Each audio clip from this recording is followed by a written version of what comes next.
Heading डालो centre of mass.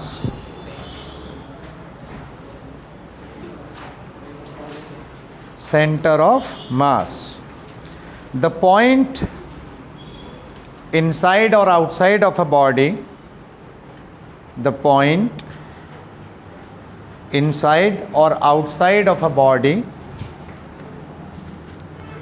where whole of its mass can be assumed,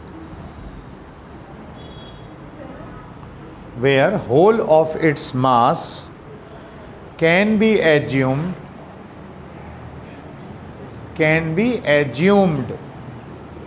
to be situated. The point inside or outside of a body where the whole of its mass can be assumed to be situated is known as its center of mass.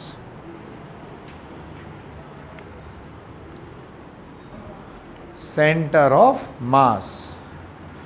Next arrow. Center of mass of an object can be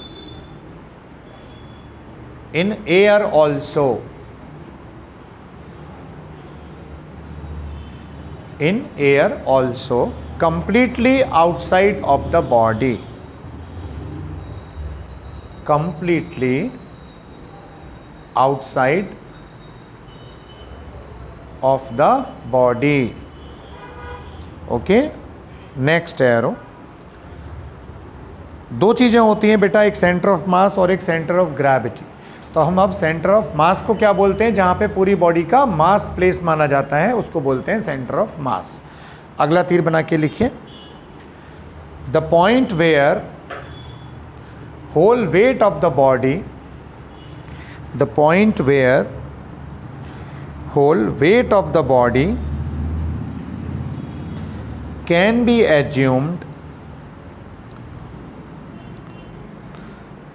assumed to be situated is known as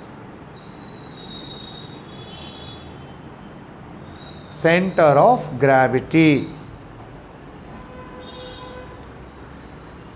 यानी जहां पे centre of gravity होता है वहां पे कौन सा force लगता है, ग्रेविटेशनल फोर्स। उस पॉइंट को कहते हैं हम centre of gravity. Next arrow बनाइए, उसमें लिखिए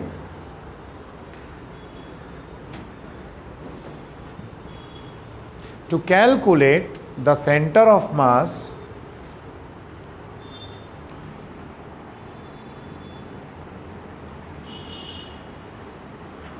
we will use coordinate methods, comma element integration method, element integration method। Next arrow, the center of mass of symmetric bodies, the center of mass of symmetric bodies is generally, the center of mass of symmetric bodies is generally at their geometrical center, at their geometrical center। इसका मतलब क्या है समझिए, जैसे मान लीजिए हमारे पास कोई डिस्क है। डिस्क क्या होती है बच्चों, इस शेप में, इसके अंदर क्या होता है, मटेरियल। रेडियस इसकी हम r मान लें, तो इसका ज्योमेट्रिकल सेंटर कहाँ पर है, O पॉइंट पर। जहाँ पर ज्योमेट्रिकल सेंटर होता है बॉडीज का, सेंटर ऑफ मास भी कहाँ होता है, उसी जगह पर, यानी कि सेंटर पर। अगर बॉडी कैसी है, ज्योमेट्रिकली यूनिफॉर्म है। जैसे मान लीजिए हम सेकेंड कहते हैं सॉलिड स्फीयर। अगर हम एक सॉलिड स्फीयर की बात करें तो डिस्क क्या होती है, 2D प्लेन में होती है, जैसे हमारे खाने की प्लेट, राइट। स्फीयर क्या होता है, इट्स लाइक अ बॉल, जो कि 3D में होता है। तो इसका ज्योमेट्रिकल सेंटर कहाँ पे है, इस O पॉइंट पर। जहाँ पर ज्योमेट्रिकल सेंटर होगा स्फीयर का, वहीं पर क्या होगा उसका सेंटर ऑफ मास। तो जो बॉडीज ज्योमेट्रिकली यूनिफॉर्म होती हैं उनका सेंटर ऑफ मास उनके सेंटर पर ही होता है। अब बॉडी के बाहर कैसे होता है सेंटर ऑफ मास, ये समझिए। मान लीजिए हमारे पास एक रिंग है। रिंग का मतलब क्या है कि इसके अंदर हवा है, केवल वायर फ्रेम है ये। तो इसका ज्योमेट्रिकल सेंटर कहाँ है, यहाँ पर। जहाँ पर ज्योमेट्रिकल सेंटर है बेटा, वहीं पर क्या है, इसका सेंटर ऑफ मास है। तो आपने देखा रिंग कहाँ है, बाहर की तरफ, और सेंटर ऑफ मास कहाँ हो गया, हवा में।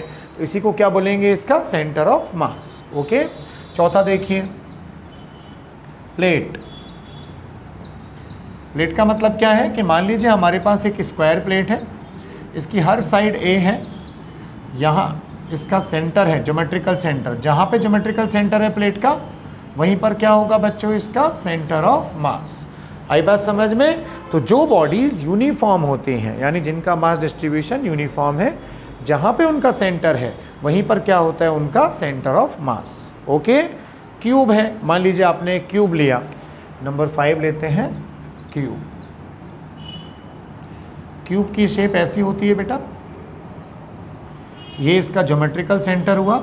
तो जहाँ पे ज्योमेट्रिकल सेंटर है वहीं पर क्या होगा, इसका सेंटर ऑफ मास।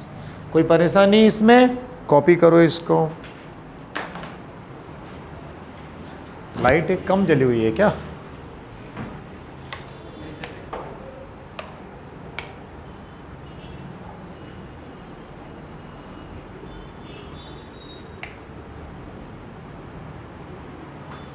अच्छा रिफ्लेक्शन के लिए बंद की हुई है, ठीक है। उसका रिफ्लेक्शन आ रहा है ना बोर्ड पे, इसलिए। क्या सरवरी बेटा मास्क लगा लिया आपने, आज बुखार आ गया है क्या, ऐसे जुकाम हो रहा है, अच्छा बहुत अच्छा काम किया, वेरी गुड।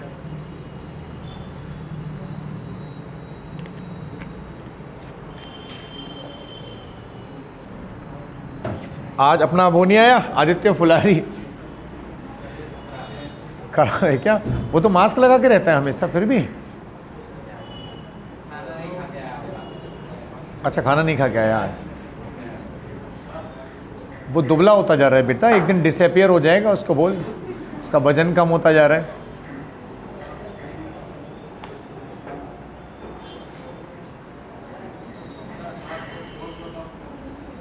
ये वाला क्या प्लेट है बेटा, स्क्वायर प्लेट।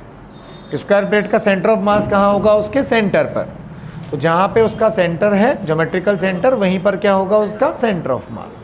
स्क्वायर प्लेट मान लो इसको।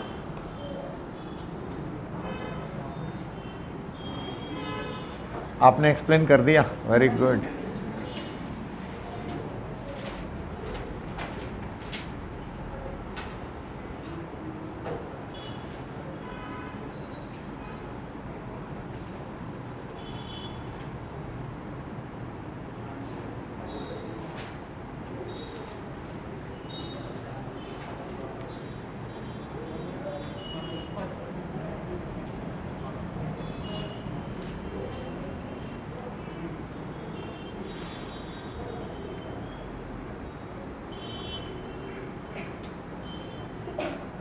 दिशा दीक्षा नहीं आई साक्षी, उनको बोल दे बेटा ऐसा नहीं चलेगा, एडमिशन कैंसिल कर दूंगा उनका मैं, मतलब सीधी बात है। They have to be regular else we need not such indiscipline children.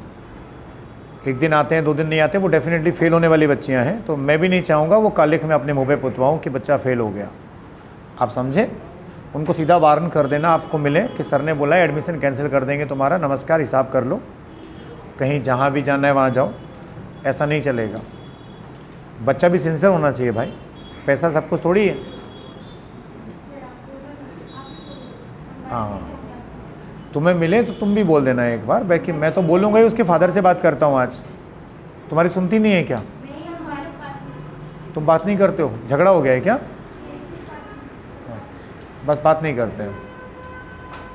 एक ज़माने में तो तुम लोग अच्छी फ्रेंड हुआ करती थी दोनों। हाँ, दोस्ती टूट जाती है क्यों प्रांजलि, तेरी दोस्ती चल रही है उससे, दूसरी बच्ची से अभी? हाँ, ऐसे दोस्तों से दोस्ती नहीं रखनी चाहिए. If someone can cheat someone, one day she can cheat you as well. You should not have such friends. कोई अगर किसी के साथ धोखा करता है तो कल को आपके साथ भी कर सकता है. ठीक है, आगे बढ़े. राइट, लिखिए centre of mass of a two particle system. Centre of mass of a two particle system. बेटा 3 तरह के सिस्टम हम पढ़ते हैं एक्चुअली हमारे सिलेबस में. सबसे पहले हम टू पार्टिकल सिस्टम पढ़ेंगे. Centre of mass of a two particle system. If two particles A and B of masses m1 and m2, if two particles A and B of masses m1 and m2 are placed at a distance of d,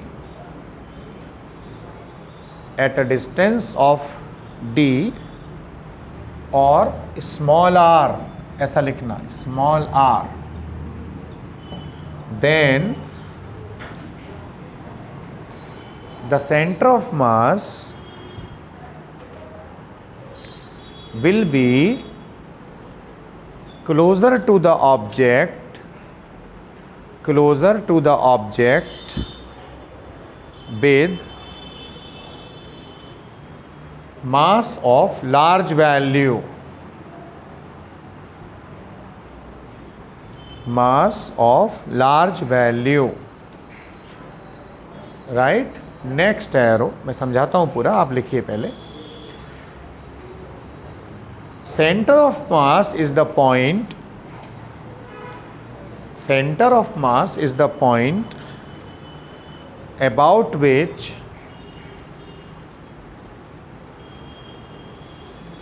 the vector sum of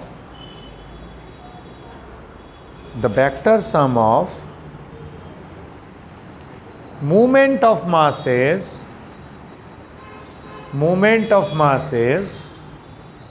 is 0. Is 0 as explained below. As explained below. सुनो बच्चों, ध्यान से देखना, मेरी बात सुनना. Pen नीचे रख दीजिए आप. इसको कहते हैं हम टू पार्टिकल सिस्टम. मान लीजिए हमारे पास 2 मासेस हैं, ये m1 और ये m2. यहाँ पर क्या है इनका सेंटर ऑफ मास. पहले पार्टिकल का डिस्टेंस जो है सेंटर ऑफ मास से r1 है, दूसरे वाले का मान लीजिए r2 है. ये टोटल डिस्टेंस जो है पार्टिकल्स का वो मान लीजिए कैपिटल R है.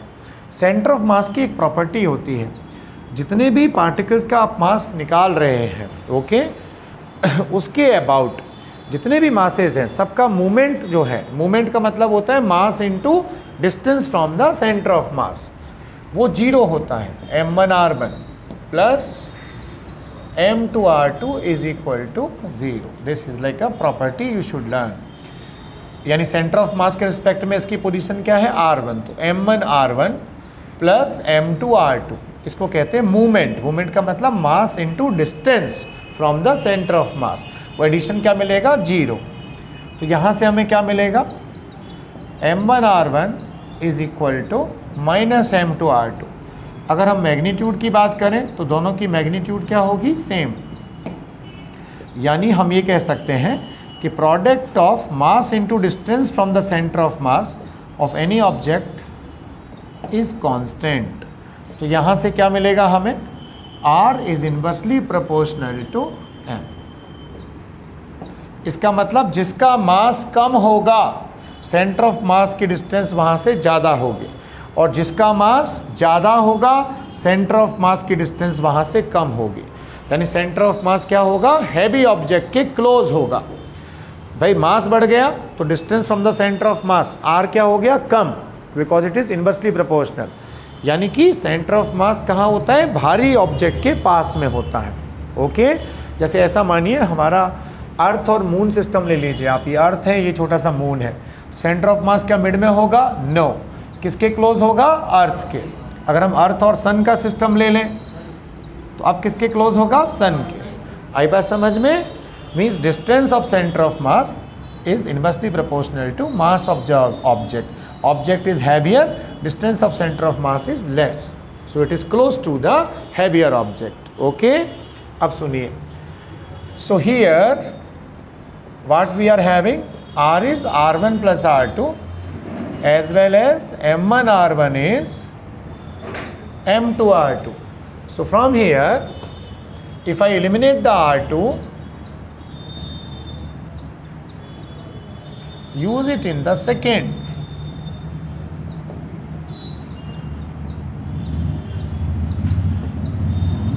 कॉमन ले लेता हूं यहां से R1, क्या मिलेगा बेटा यहां,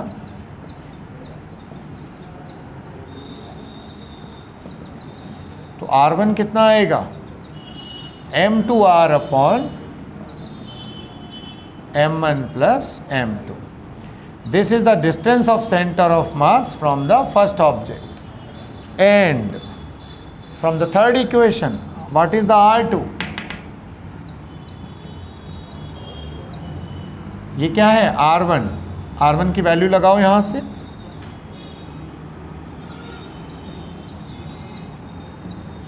कैंसिल, तो R2 क्या मिलेगा बताइए, M1R upon M1 plus M2, ये नंबर 5, ये R1 और ये R2। गौर करने वाली बात क्या है, R1 में M2 ऊपर आएगा और R2 में M1 ऊपर आएगा, means R is inversely proportional to the M। Inverse का मतलब क्या हुआ, जो मास ज़्यादा है उसका R कम होगा, यानी सेंटर ऑफ मास की दूरी वहाँ से कम होगी, मतलब सेंटर ऑफ मास उसके पास में होगा, हैवी ऑब्जेक्ट के पास में, और जिसका मास कम है उसकी दूरी ज़्यादा होगी, समझे, यानी जो हल्का ऑब्जेक्ट है वहाँ से सेंटर ऑफ मास दूर होगा, so it is away from the lighter object. कोई परेशानी इसमें, कॉपी करो फिर एग्जाम्पल लेंगे। कम इसको कहते हैं टू पार्टिकल सिस्टम। लिखो बेटा सब बच्चे,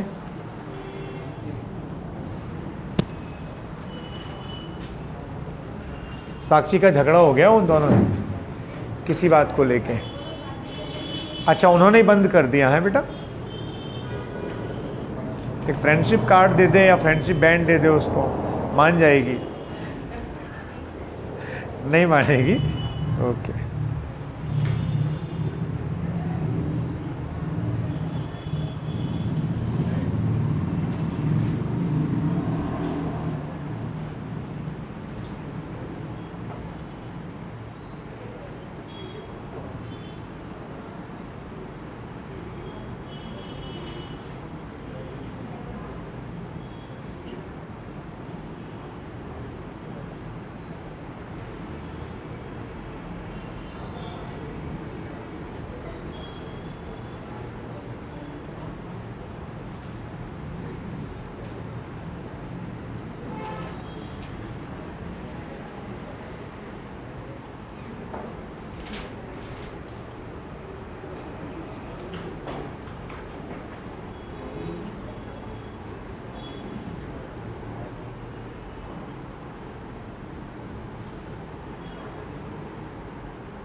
हेलो मिस्टर लालवानी, समझ में आ रहा है? गुड। अभी कोई डेमो करने तो नहीं जा रहे हो इधर उधर? बैठ के पढ़ाई करना बेटा, नहीं तो मम्मा को बुला के डांट लगवाऊंगा। ये बच्चा बहुत डेमो करता हुआ घूमता है इधर उधर।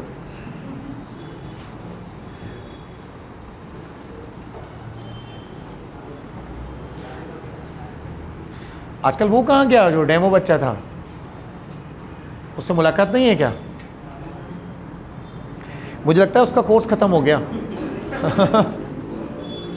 अभी वो मार्च के बाद निकलेगा, फरवरी के बाद 12th के लिए।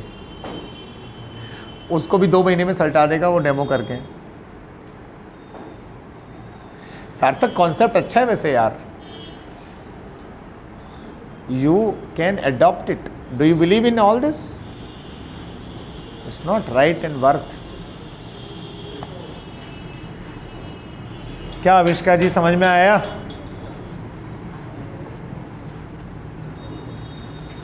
अब बच्चों इस पे हम एग्जाम्पल लेने से पहले इसको समराइज कर लेते हैं। सेंटर ऑफ मास कौन सा पॉइंट होता है जिसके अबाउट सारे मासेस का मूवमेंट का वेक्टर एडिशन 0 होता है? ओके, 2 पार्टिकल्स के लिए m1 r1 plus m2 r2 is 0।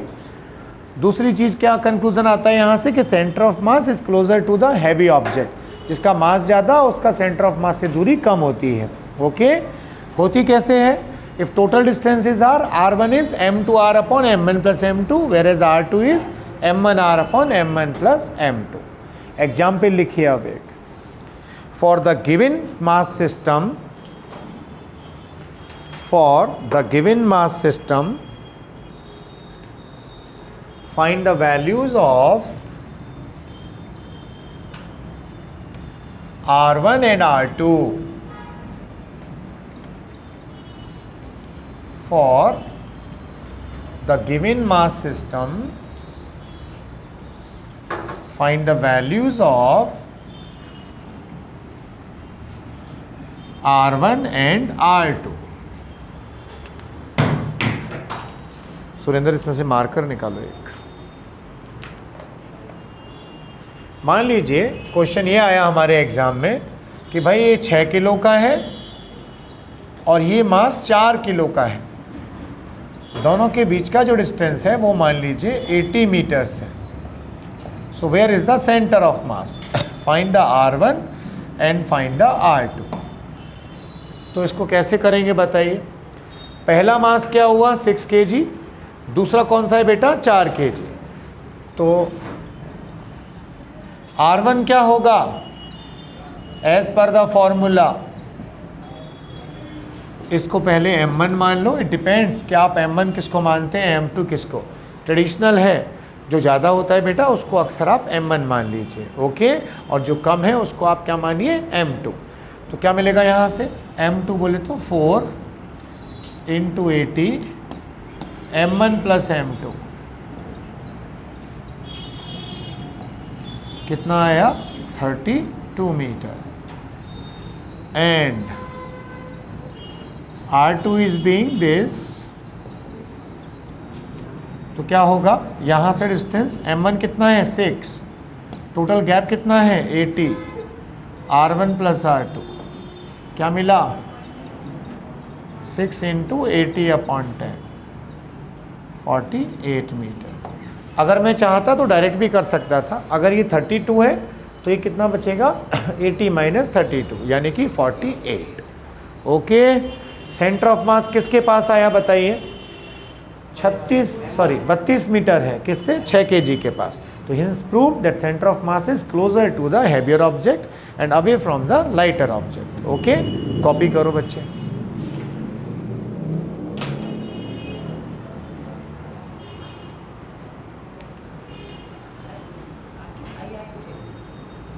मेरा भाई? अच्छा, गोपाल जी कहाँ पे? अच्छा। हाँ, वो मेरे ताऊ जी के लड़के हैं। बेसिकली वो होटल मैनेजमेंट में रहे हैं, कंट्री इन में, अशोका ग्रुप में। उनका अलग काम है। मेरे रियल ब्रदर नहीं है, ताऊ जी के लड़के हैं। हाँ, अच्छा, खोल रहे हैं क्या? अच्छी बात है। तेरा भाई कहाँ गायब हो गया आजकल? इसको पता ही नहीं है इसका भाई कहाँ है। कहाँ रहता है बेटा तू?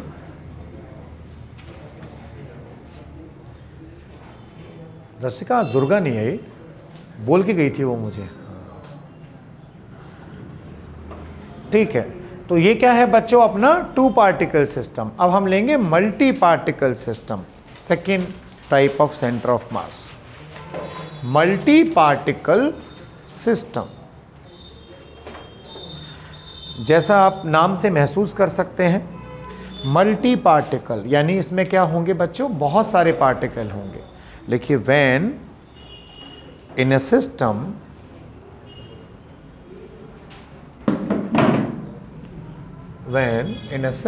there are lot of particles, when in a system there are lot of particles, then center of mass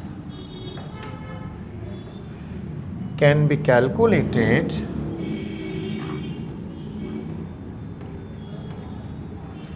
by using coordinate method, by using the coordinate method. For this purpose we will use the following steps.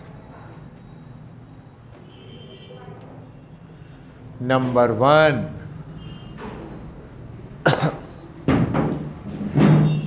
first step, first of all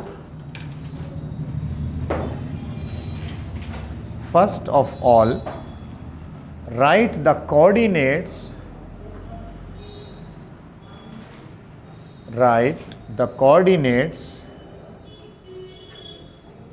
of all the particles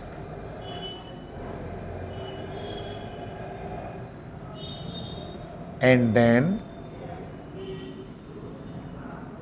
use the following formulas.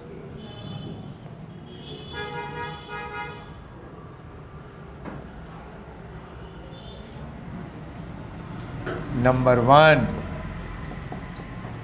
R vector is m1 r1 plus m2 r2 dot dot dot this one. This is the formula for position vector of centre of mass. Position vector किससे मिलके बनता है बच्चों, x Y और Z से। अगर x Y coordinates निकालने हो तो क्या लिखेंगे, x centre of mass is m1 x1 plus m2 x2 dot dot dot divided by m1 plus m2 like dot dot dot. Y centre of mass क्या होगा बेटा, sum of moment of masses over total mass. ऐसा। if there is a z coordinate also in a given system, then z center of mass is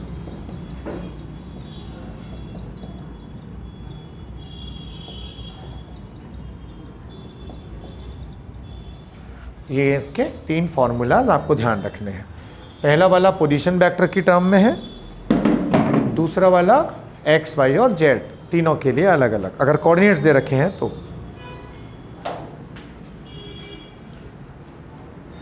अब आप सोच रहे होंगे sir ये आए कैसे, एक्चुअली इस बात का बहुत महत्व नहीं है कि आए कैसे, फॉर्मूले याद रखे जाते हैं because we are going to write in the NEET, nobody ask how it comes, but anyways मैं आपको ये समझाता हूँ कि ये आए कैसे। ओके, आप चाहें तो उसे कॉपी करें, चाहें तो ना करें, पर सीख लें कि ये फॉर्मूले कैसे आए। देखो बच्चों, कुछ लिखना नहीं है आपको, सीधा समझना है कि मान लीजिए मेरे पास ये 2 पार्टिकल हैं। फॉर एग्जाम्पल इसका पोजीशन वेक्टर r1 है, इसका पोजीशन वेक्टर r2, मास m1 और इसका मास m2। सेंटर ऑफ मास कहाँ पर होगा, on the line joining these 2 particles. इसका पोजीशन वेक्टर मान लीजिए कहाँ है, r। तो मैं ऐसा मान सकता हूँ कि सेंटर ऑफ मास पे जो होगा वो होल मास कितना m1 प्लस m2। अगर मैंने इन दोनों पर इंडिविजुअल फोर्सेस लगाए, सपोज F1 पहले वाले पे लगाया, F2 दूसरे वाले पे, तो सेंटर ऑफ मास पे जो नेट फोर्स होगा उसको मैं F नेट मान सकता हूँ। यानी जो नेट फोर्स है that is actually F1 plus F2, दोनों का एडिशन। ओके, जो दोनों पे लग रहा है उसको एक कंबाइंड में शिफ्ट कर दिया, तो F नेट। F नेट क्या होता है? M1 plus M2 into A is what? Double integration of position vector. What is this? M1 A d2r1 upon dt square. Second वाला F2 is ma, acceleration again d2r upon dt square. Acceleration आप जानते हो बेटा, dv upon dt होता है कि नहीं? v को हम फर्दर क्या लिखते हैं? dr upon dt। तो एक्सेलरेशन क्या लिखा जाता है? Double differentiation of position with respect to time. इसलिए मैंने m1a और m2a लिखा। पहली पोजीशन r1 है, दूसरे वाले की क्या? r2। अगर हम इसका इंटीग्रेशन कर दें, ऑन इंटीग्रेशन, तो अगर हम एक्सेलरेशन को इंटीग्रेट करेंगे तो अगले स्टेप में हमें क्या मिलेगा? वेलोसिटी। तो हम इसको कैसे लिखेंगे? d2r upon dt is dv upon dt is something like m1 dv1 by dt m2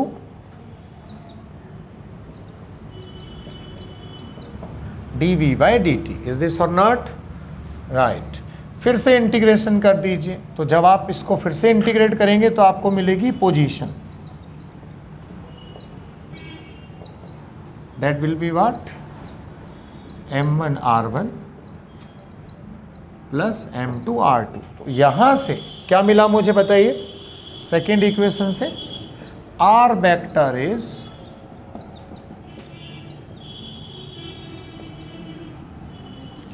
upon m1 plus m2। इसलिए मैंने वहां डायरेक्ट फॉर्मूला इस्तेमाल किया कि अगर बहुत सारे पार्टिकल हो तो हम सेंटर ऑफ मास का कोऑर्डिनेट क्या लिख सकते हैं? Addition of moment of masses divided by total sum of the masses. Okay, कोई परेशानी? सिंपल सी बात है। एक्सेलरेशन क्या होता है भाई? dv by dt। इसको इंटीग्रेट करेंगे तो क्या मिलेगा? v। अगर v मिल गया हमें, मान लीजिए अल्फा, तो हम इसको क्या लिखते हैं? dr upon dt। dt उधर गया, फिर से इंटीग्रेट करेंगे तो क्या मिलेगी? पोजीशन। राइट। तो ये हो गया हमारा ultimate expression, r is equal to m1 r1 plus m2 r2 like that divided by m1 plus m2 and all that. ये आप चाहें तो कॉपी करें, चाहें तो कॉपी ना करें, पर ये आया कैसे? It is a resultant method. दो बॉडीज़ पे फोर्सेस लगाने से अच्छा है कि आप एक सेंटर ऑफ मास पे फोर्स लगाइए, तो जो व्यवहार वो दोनों बॉडीज़ करेंगी, same behave will be shown by the centre of mass. Okay, it means कि जो सेंटर ऑफ मास है, तो यहाँ अलग अलग मानने के बजाय आप एक बॉडी को मान लीजिए जिसका मास m1 प्लस m2 है और उसकी पोजीशन कहाँ पर होगी? r पर। वो r कितना आएगा?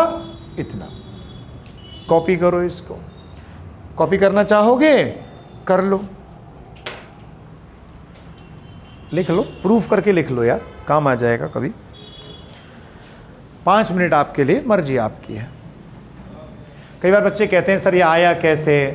मैं इसको अवॉइड करता हूँ, पर कई बच्चे डाउट करते हैं कि शायद सर को नहीं आता क्या, तो मैं निकाल के दिखा देता हूँ कि भैया ऐसे आया। ज़रूरत नहीं है हालांकि ज़्यादा इसकी। और 11th के बच्चे तो खासकर एम्स के डॉक्टर होते हैं बेटा। 11th में जो बच्चे आते हैं ना, they feel like they are the doctor of AIIMS. By the class 12 they will feel like we are the doctor of KEM और JJ Mumbai. Unfortunately, if they miss the selection, then they will feel like we should get one government medical college at least, so they becomes repeater. 11वीं का बच्चा हवा में बहुत उड़ता है, 12वीं में उसके पैर ज़मीन पे आते हैं, रिपीट करने के बाद वो सेलेक्ट हो जाता है। सही है कि नहीं है? अभी देखो तुम सड़कों पे जो नए बच्चे घूम रहे हैं, वो सब खुद को यही समझ रहे हैं कि यार हम डॉक्टर बन गए। ऐसा नहीं होता, बहुत मेहनत करनी पड़ती है और अच्छी गाइडेंस होनी चाहिए, तब होता है। यहाँ तो सब लुटेरे बैठे हुए हैं, आप इस रोड से उस रोड तक और वहाँ से इस रोड तक सारे लुटेरे हैं। खूब बेवकूफ़ बनाते हैं माँ बाप को, खूब बेवकूफ़ बनाते हैं बच्चों को। सही है कि नहीं?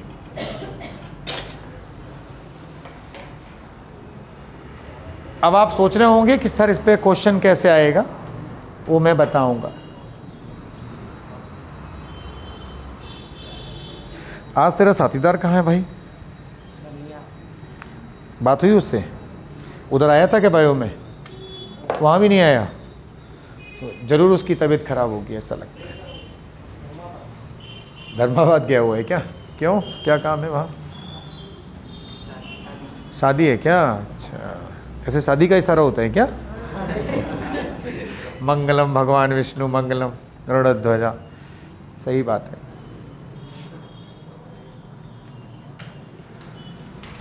हाँ भाई, अब हम एक क्वेश्चन लेंगे। लिखो find the centre of mass. केवल छोटी सी language, find the centre of mass.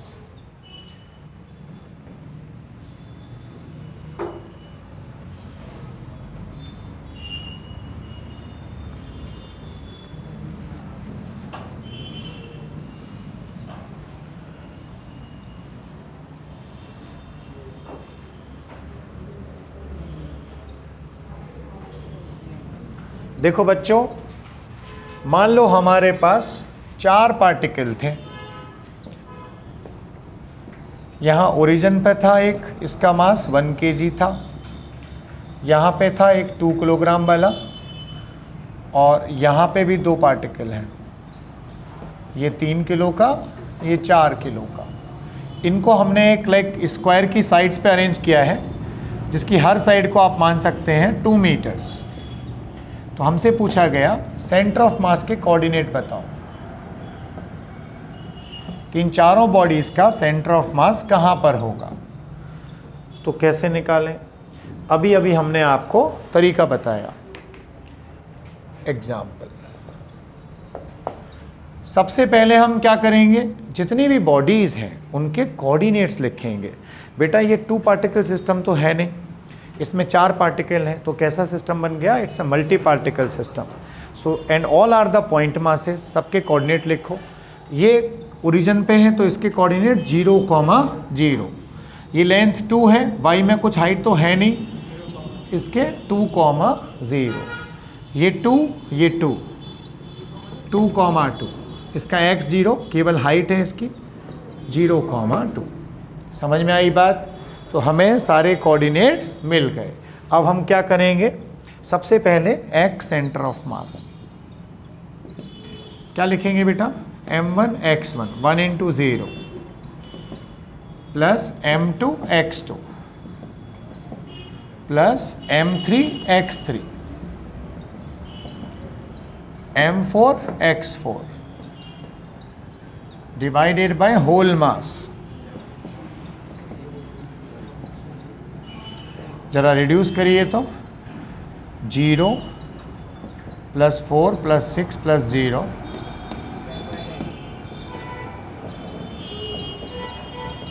X coordinate कितना आ गया? 1। कोई परेशानी? कॉपी करो यहाँ तक।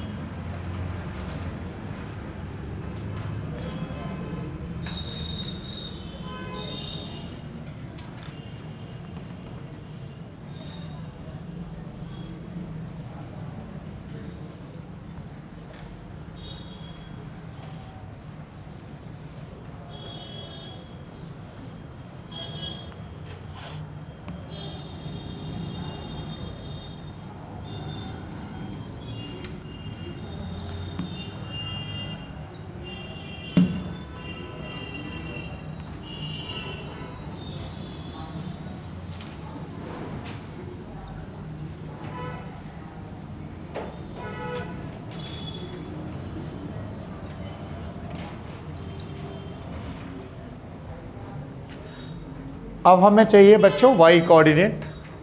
तो y के लिए भी क्या लगाएंगे हम, जो हमने निकाला था एक्सप्रेशन,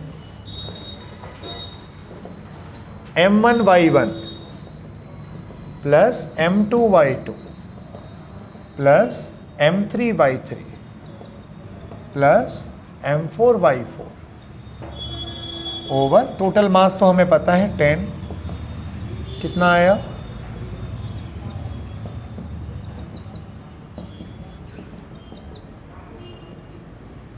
अब जरा हम इसको लोकेट करते हैं कि सेंटर ऑफ मास होगा कहाँ पर। x में तो 1 चलेंगे अपन, और y में कितना, थोड़ा सा ऊपर। भाई 1 तो यहाँ मिड पे हो जाएगा लगभग, ये हो गया सेंटर ऑफ मास। कोऑर्डिनेट्स क्या हो गए, 1, 1.4। आई बात समझ में, चारों पार्टिकल का सेंटर ऑफ मास कहाँ पर हुआ, 1, 1.4 पर, and it lies in the air, हवा में है, चारों के बाहर। कोई परेशानी इसमें, कॉपी करिए बच्चों।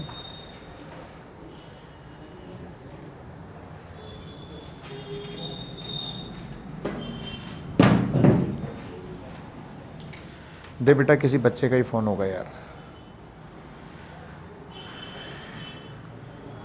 हेलो हेलो हेलो, नहीं बोल, कॉल ड्रॉप हो गई।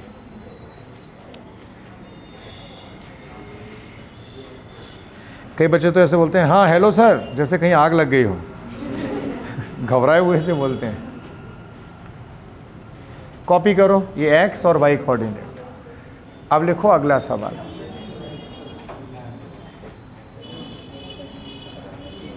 हेलो हेलो,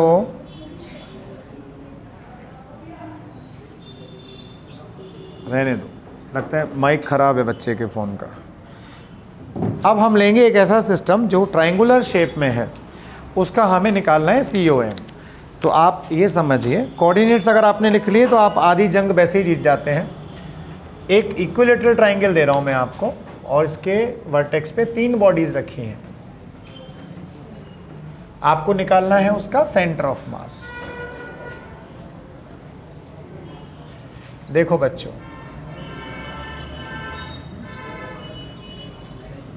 इसको 0, 0 मान लीजिए, ये y एक्सिस, ये x एक्सिस, ये 2 किलोग्राम 2 किलोग्राम 2 किलोग्राम, हर साइड कितनी है इसकी, 2 मीटर्स। तो आप सेंटर ऑफ मास लोकेट करके बताओ क्या होगा। 5 मिनट आपके लिए, कम ऑन।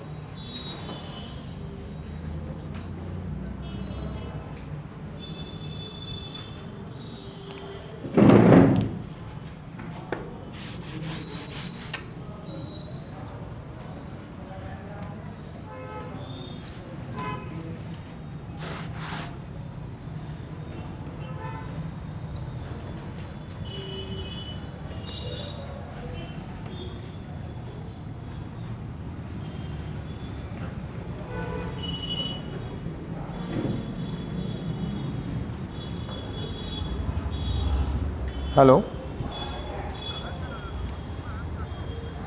हाँ हाँ, मैं 5 मिनट में आ रहा हूँ सर, क्लास छोड़ के। आप थोड़ा वेट कर लीजिए, बैठिए, मैं आता हूँ, है ना। ठीक है, ओके सर, राइट।